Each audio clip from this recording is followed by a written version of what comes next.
Life, I think, is kind of like doing a simple car repair, which I'm not really going to talk about car repair. I'm going to talk about computer building, which I'm not even really going to talk about that. We're going to talk about music. But I'm right now building a computer.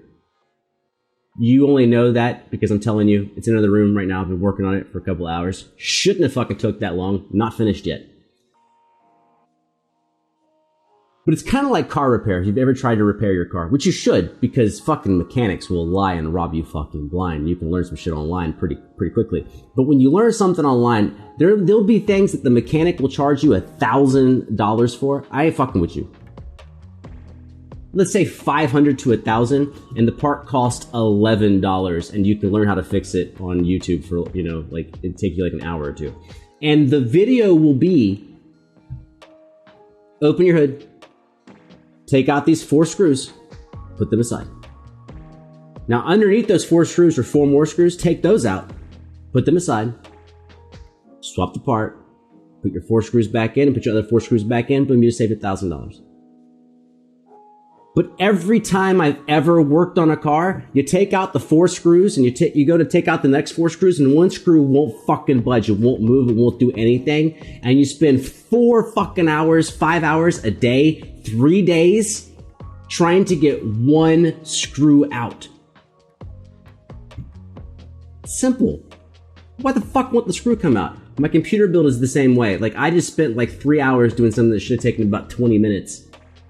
It's like, oh, this thing doesn't work over here. Why doesn't this, it's like, clasp this down. Why doesn't it clasp? I don't know. It just doesn't fucking clasp. I feel like that's life. I feel like a lot of life is very, very stupidly simple. Like, it's so simple that if you try to get it right, it's so easy. And then once you go to do it, it just fucking doesn't work at all. It's just completely fucking broken. It's like when you want to watch a TV show, and you're like, oh, there's a TV show, I'm very excited, I'm gonna watch it. And then like right before the show's about to come on, you can't find the remote control to save your fucking life. You just can't. It's always there, and now the show's coming on, and you just can't fucking find it. I feel like that's everything. I think that's everything. That has nothing to do with this. Okay, so this is Angelina Jordan, who I don't know, never heard her, singing Bohemian Rhapsody, which of course everyone on the planet knows. And this is going to be difficult. I assume that she's amazing, because I probably would not have found the video if she wasn't.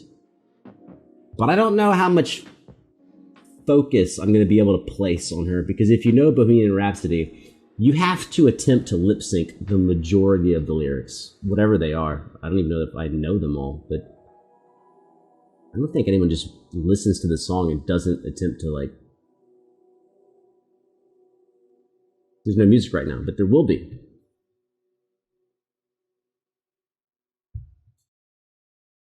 I think we've officially gotten back to where we started, by the way. Welcome. We are back to talking about nothing. Let's fucking go. For any copyright strikes, I'm warmed up.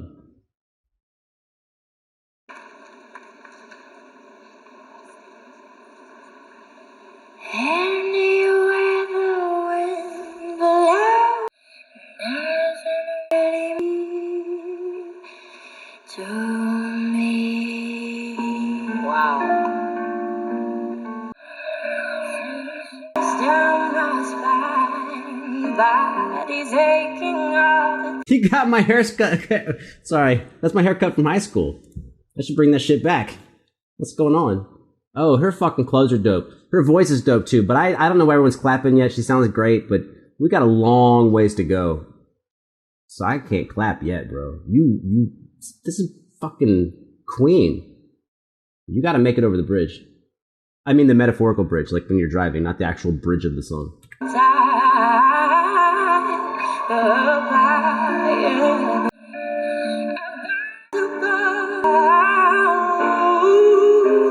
There we go. Now I can clap.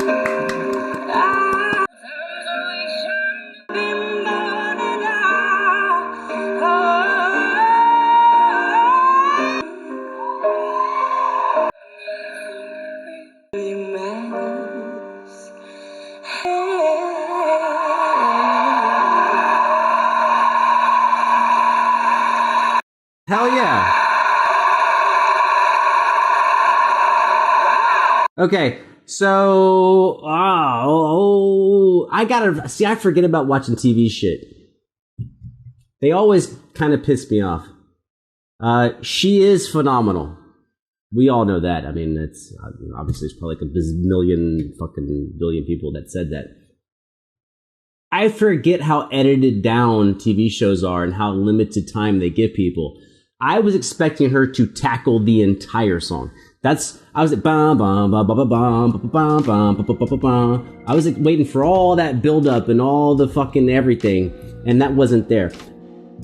What she did was amazing, and I am positive that it's the production of the show that told her, hey, you can only do this. Like, you can only do this much. That's all the time we're giving you. We have X amount of time per person, and that's all you can do. So fuck TV. That's why YouTube is awesome and Twitch is fucking awesome, because there ain't no fucking time limits, man.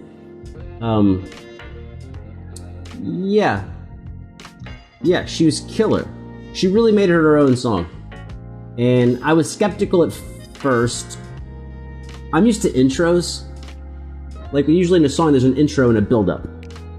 Like, you save something. So when she was being all breathy in the beginning, I kind of thought she was not going to keep doing that. I thought she was going to change into very, like, laser beam singing. Instead, she stayed breathy, but she brought in a lot of articulation and movement to the song. When I say movement, I say ornamentation.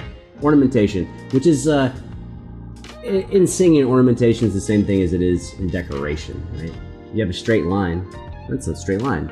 You could ornament the line and put some squiggles around it, or a little fucking thing up here and a little thing down there. So when you have a note, when you have a single note in the music, you can ornament the note a variety of ways. There's ways to approach the note or leave the note, or notes you can put above and below them, which are called neighbor groups or whatever. Just decoration. And so what she really did, I think, fantastically well was the decoration. I think the decoration might even be more important than her actual singing. Hear me out. I think if she had just used her voice and sang the notes exactly where they are, she would have still sounded amazing, but she would have sounded probably very boring. And I would have just said she was a good singer and I wouldn't have cared. So, yeah, she's a good singer. Who gives a fuck? But the ornamentation, the way she decorated the lines, I think was all of it. I think that's the best part about it. Which means, well, I don't know what it means, because I don't know who she worked with to pull that off. I don't know how much of those ideas are strictly hers, or if it's, because when you're working with the musicians, people will, well, it depends from every group of people, but people will all bring up ideas to each other.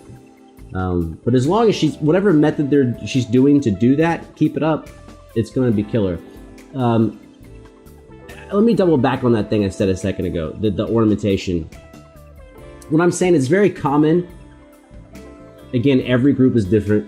Even a duet, every duet is different. Some people are very open to other ideas, and other people are very closed. They want to do kind of their own thing. But it can be really common, right? That in a band setting, that maybe the drummer will say, hey man, I think this bass line over here is too long, or I think this guitar thing is a little too much.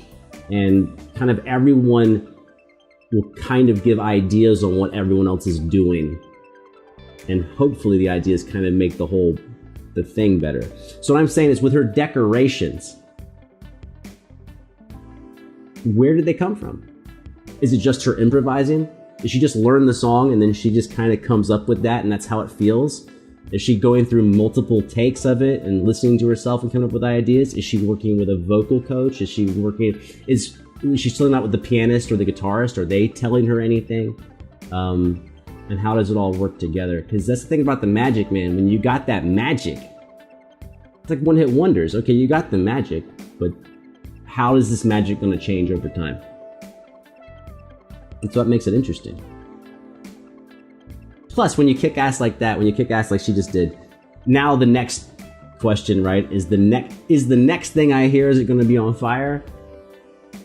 I do think she left room, though. I think she left a lot of room to be more awesome because of how dialed back it is. But I don't know her sound yet. I haven't heard her. I got to hear her like sing it 2 or 3 times. Because maybe the next song is really driving.